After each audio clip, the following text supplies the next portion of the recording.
नमस्कार दोस्तों, ई success point की तरफ से अगला वीडियो जिसमें लाया गया है UP triple S C PET exam का सलूशन जो 24 अगस्त को सुबह 10 से 12 फर्स्ट शिफ्ट में हुआ था। इस फर्स्ट शिफ्ट पेपर के सेट ई का सलूशन में लाया हूँ। आइए देखते हैं इन क्वेश्चंस को जो आगे आने वाले एग्जाम्स के लिए भी इंपॉर्टेंट हो सकते हैं। आप इससे अपने आंसर की मिला लीजिए, देख लीजिए आपका कितना सही हो रहा है। तो आइए इसके सोल्यूशन को फिर से देखते हैं। ब्लीचिंग पाउडर का रासायनिक नाम क्या है? तो ये होता है calcium oxychloride. Option B is correct. 18 carat सोने में खरे सोने का प्रतिशत है 75% होता है 18 कैरेट में। Option B is correct. संतरे में बहुतायत में होता है तो विटामिन सी होता है। ऑप्शन डी सही है। और ये मैथ का क्वेश्चन, इसको आप सॉल्व करेंगे तो इसका आंसर 324 आएगा, तो ऑप्शन सी सही हो जाएगा। प्रकाश वर्ष किसके मापने की इकाई है? तो ये है 1 वर्ष में निर्वात में प्रकाश द्वारा चली गई दूरी। Option C is correct. और ये कि मैथ का क्वेश्चन है, इसको सॉल्व करने के लिए कॉन्जुगेट से मल्टीप्लाई करते हैं तो 6 का आंसर हो जाएगा। Option B 4 - √15। और ये देखिए लाभ हानि का क्वेश्चन था, तो इसको सॉल्व करेंगे तो 16% घट जाएगा। Option A is correct. 4 खिलाड़ियों की औसत उम्र 18.5 वर्ष है और कोच की उम्र शामिल हो गई तो 20 वर्ष हो जाती है। देखिए औसत का क्वेश्चन था, तो इसका सही आंसर आ जाएगा 37 वर्ष। Option A is correct. और ये मैथ का देखिए a³ + b³ a² + b² - ab, इसको सॉल्व करेंगे तो आंसर ए आएगा 1000। दर्प का पर्यायवाची क्या है? दर्प का पर्यायवाची होता है अहंकार, तो ये हो जाएगा बी। और मन को हरने वाला मनोहर, और गागर में सागर बनना, यानी थोड़े में बहुत कुछ कह जाना, थोड़े में बहुत कहना।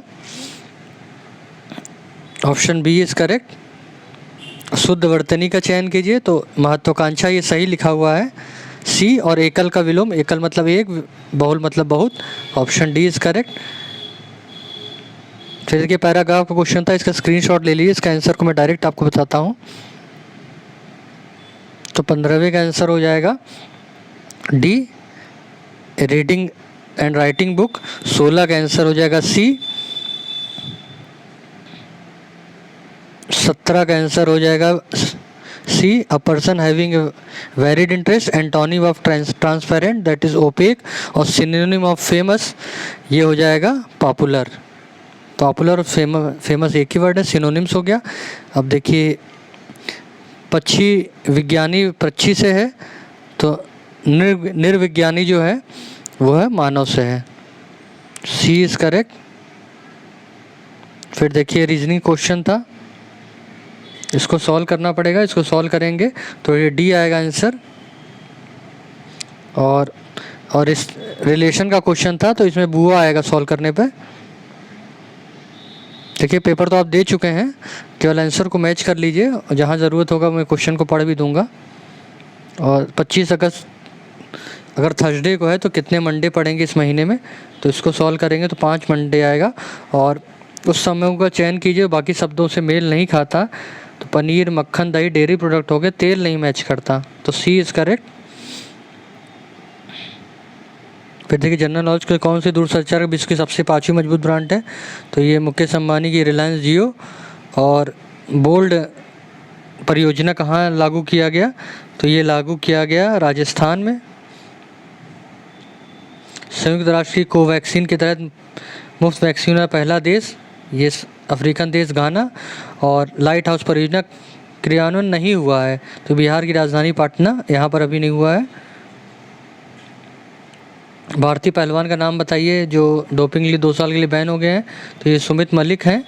और कैबिनेट भारत का प्रथम राज्य जहाँ एंड-टू-एंड ई कैबिनेट प्रणाली लागू कर दी गई, तो ये है पहाड़ी राज्य अपना हिमाचल प्रदेश। और किस भारतीय मंत्रालय ने UDAIS+ का शुरुआत किया? तो शिक्षा मंत्रालय ने किया, जो पहले मानव विकास MHRD मिनिस्ट्री थी, उसका नाम बदल के शिक्षा मंत्रालय हो गया। और अंतरिक्ष में जाने वाली भारतीय मूल की पहली महिला जो अमेरिकन मंत्री छात्री हैं उसमें Shirish Bandla. Option D is correct. सुपेश ये सर्वोच्च न्यायालय ने बनाया है। और कितनी भारतीय राज्य नेपाल सीमा साझा करती हैं? तो ये 5 राज्य हैं, ठीक है। और कोस्टा रिका कहाँ की राजधानी? कोस्टा रिका सेंट जोन्स की राजधानी है, तो ऑप्शन बी सही हो जाएगा। और वीवो के ब्रांड एम्बेसडर भारतीय टीम के कप्तान विराट कोहली हैं। और लोकसभा में कितने सदस्यों की संख्या है? तो ये देखिए, वैसे तो संविधान के अनुसार 552 की बात थी, लेकिन अभी 2 एंग्लो इंडियन सीट हटा दी गई है तो 550 हो गया है। तो आंसर तो ये सही होना चाहिए, लेकिन अगर करंट की बात करेंगे तो 550 हो जाएगा। तो इसमें देखिए आयोग क्या आंसर देता है। हिंदी दिवस 14 सितंबर को मनाया जाता है और अंतर्राष्ट्रीय हिंदी दिवस 10 जनवरी को मनाया जाता है, लेकिन इन्होंने ऑप्शंस में दिया है तो 14 सितंबर सही होगा, जो राष्ट्रीय हिंदी दिवस है। और सार्क का मुख्यालय नहीं पूछा, सार्क के सदस्य कौन नहीं है? तो म्यांमार सार्क का सदस्य नहीं है। और केंद्र शासित प्रदेश लक्षद्वीप की आधिकारिक भाषा क्या है? तो केरल से लगा हुआ है, वहाँ की भाषा जो है वहीं की है, तो मलयालम हो जाएगा इसका सही। Option B is correct. Onam Kerala राज्य का सांस्कृतिक उत्सव है। जैसे अपने उत्तर भारत में दिवाली काफ़ी धूमधाम से मनाया जाता है, उस तरह से दक्षिण भारत में केरल राज्य का ओणम त्यौहार है। और कौन सा ग्रह सूर्य के सबसे नज़दीक है? तो बुध जो है सूर्य से सबसे नज़दीक है। नोबेल पुरस्कार जीतने वाले प्रथम एशियाई कौन थे? सन 1913 में गीतांजलि के रचयिता रविन्द्रनाथ टैगोर को पहला मिला लिटरेचर के लिए। अजंता एलोरा की गुफाएं महाराष्ट्र या औरंगाबाद में हैं। फिर देखिए पैरा, इस पैरा का स्क्रीनशॉट ले लीजिए आप, और इसका आंसर मैं डायरेक्ट आपको बता देता हूँ। 45 का आंसर हो जाएगा बी, अहिंसा और प्रेम।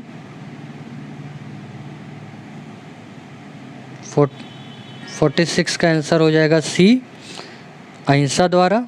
47 का आंसर हो जाएगा ए, सुख शांति और रचनात्मक कार्य।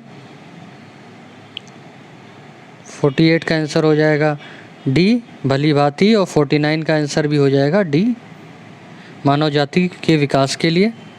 फिर देखिए पैरा है, काफ़ी लंबा पैरा है। इसका पेपर भी अवेलेबल है, मैं PDF आपको डाल दूंगा। तो देखिए अब इसको सॉल्व करते हैं। 50वें का आंसर सी है।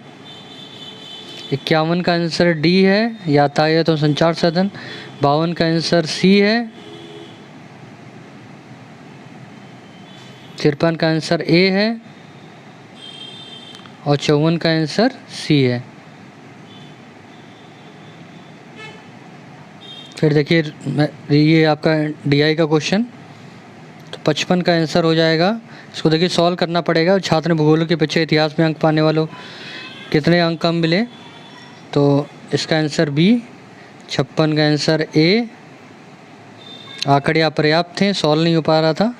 और 57 का आंसर आएगा 1.20, 1.19 आ रहा था, तो लगभग वही हो जाएगा। 58 का सी। 75, 59 का हो जाएगा बी। फिर देखिए DI का क्वेश्चन था, इसका भी आंसर हम लोग डायरेक्ट लिख लेते हैं, अपने आंसर की इसको मिलाएंगे। 60 का आंसर हो जाएगा बी। 61 का आंसर आएगा 62.5 मीट्रिक टन। और 62 का आंसर बी, 2017-18। 63 का आंसर ए, 3/4 आएगा सॉल्व करने पे। और 64 का आंसर आएगा डी। फिर देखिए रीजनिंग का एक ये DI का और क्वेश्चन था। 65 का आंसर हो जाएगा 65 का आंसर हो जाएगा डी, 19.05।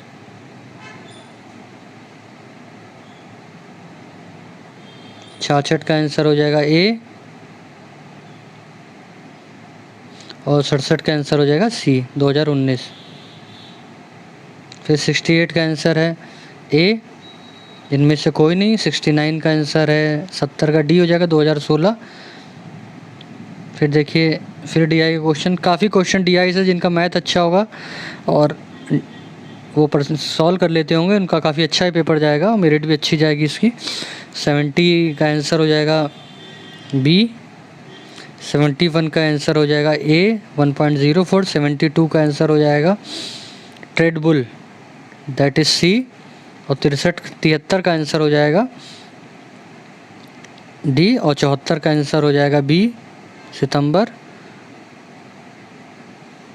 निम्न में कौन से संत शिवाजी के समकालीन थे? तो नामदेव थे और तुकाराम भी थे, बट नामदेव ज़्यादा करेक्ट है। और बंगाल के प्रथम गवर्नर जनरल पूछा था तो Lord Warren Hastings. Regulating act 77 के अकॉर्डिंग। चर्क संहिता संबंधित है चिकित्सा विज्ञान से। और ये शासन क्रम कहा था जो सबसे पहले इल्तुतमिश आए थे। देखिए 2 ऑप्शंस में है इल्तुतमिश, और फिर उसके बाद आए थे अलाउद्दीन खिलजी। 4 के बाद 3 बी में आ रहा है, तो बी करेक्ट हो जाएगा। और ग्रैंड ओल्ड मैन अपने दादा भाई नौरोजी, जिन्हें रुपए का आकलन भी किया था। और 1915-16 में 2 होम रूल लीग हुआ। तो पहला तो तिलक ने चलाया था और दूसरा चलाया था आयरिश महिला एनी बेसेंट ने। D is correct. फिर कौन सा मिलान गलत है? तो ये औरंगजेब की मृत्यु 1707 में हुई थी, तो 9 लिखा है, तो ए मिलान गलत है। तो यही आंसर सही होगा, ए। करो या मरो महात्मा गांधी जी ने दिया था नारा। और ये देखिए इसका मिलान करिए, तो सत्य शोधक समाज ज्योतिबा फूले, आर्य समाज दयानंद सरस्वती, ब्रह्म समाज राम मोहन राय, रामकृष्ण मिशन स्वामी विवेकानंद। तो इसका आंसर हो जाएगा सी। सलाल पनबिजली परियोजना छिलाम नदी पे है। और बसंत विषु होता है 21 मार्च को, बसंत महीना मार्च में। और खेतड़ी राजस्थान तांबा के लिए प्रसिद्ध है, खेतड़ी है वहाँ का। और सुभाष चंद्र भारतीय राष्ट्रीय कांग्रेस अध्यक्ष पद से इस्तीफा, तो ये पद का प्रस्ताव किसे दिया गया? तो ये दिया गया डॉक्टर राजेंद्र प्रसाद को। क्यों गांधी चाहते थे पटाभी सीतावर रमैया बने, लेकिन फिर डॉक्टर राजेंद्र प्रसाद को फाइनली बना दिया गया। हिमालय नदी तंत्र का नदियाँ हैं तो गंगा और ब्रह्मपुत्र हैं, बाकी प्रायद्वीपीय नदियाँ हैं, तो बी करेक्ट हो जाएगा। और बैंक रेट का है जो सेंट्रल बैंक जिस आधिकारिक दर पे देती है, ए करेक्ट हो जाएगा। और काजीरंगा आसाम में है। और इनमें से किस प्रकार की अर्थव्यवस्था संसाधनों पर निजी अधिकार और आर्थिक गतिविधियों को मुख्य रूप से अर्जित करती है? तो जब लोगों पे डिपेंड होता है तो पूंजीवादी हो जाती है। 100 रुपये के नोट पे आरबीआई गवर्नर, 1 रुपये को छोड़ के सारे नोट पे आरबीआई गवर्नर ही साइन करते हैं। और यदि आरबीआई की नगद कोषानुपात को घटा दे तो साक्षरता क्या होगा? तो बढ़ जाएगी। सी करेक्ट हो जाएगा। भारत के संविधान में जन स्वास्थ्य एवं स्वच्छता अब समवर्ती सूची में शामिल हो गया कोविड के बाद। और भारत में पंचायती राज व्यवस्था किसके अंतर्गत रखी गई? तो आर्टिकल 40 राज्य नीति निर्देशक तत्व, FEMA foreign exchange management act. Option B is correct, B सही है। और उद्देश्य प्रस्ताव भारत के प्रथम प्रधानमंत्री जवाहरलाल नेहरू जी ने रखा था। भारतीय संविधान के अल्पसंख्यकों के हित निहित है, तो ये है आर्टिकल 29। और ठोस चालक में धारक मुक्त इलेक्ट्रॉन की वजह से बहते हैं, सी इज करेक्ट। और शिक्षा का अधिकार मौलिक अधिकार है, article 21A, option D is correct. तो दोस्तों ये सोल्यूशन था 24 अगस्त पीईटी एग्ज़ाम के पहले शिफ्ट का, जिससे टी का मैंने पेपर लिया था। इसका सोल्यूशन आप मिला लीजिए, देख लीजिए। मेरा मानना अगर 70+ मार्क्स मारने तो बिल्कुल आप सेफ़ हैं। नेक्स्ट एग्ज़ाम की तैयारी करिए। Thank you.